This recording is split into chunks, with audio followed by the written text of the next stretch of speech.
আসসালামু আলাইকুম। আমি কৃষক আলামিন। আমি এখন আম, আমি ধুন্দুল গাছে সার দিতে আইছি।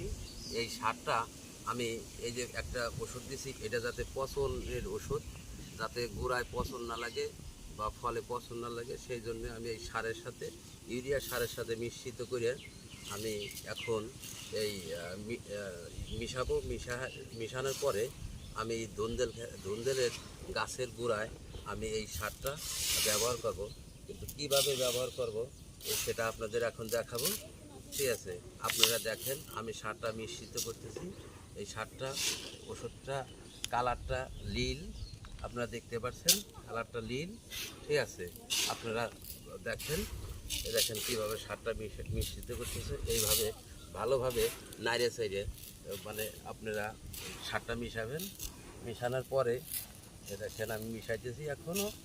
ঠিক আছে, মিশানো হয় নাই ভালোভাবে। এই দেখেন,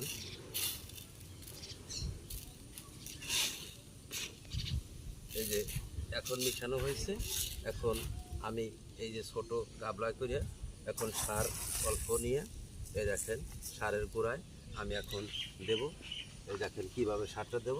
হাওয়া থেকে কমসে কম আধার দূরে, কমসে কম আধার দূর দিয়ে আপনি এই সারটা এইভাবে দিবেন যাতে গাছের কোনো ক্ষতি না হয়। এই দেখেন,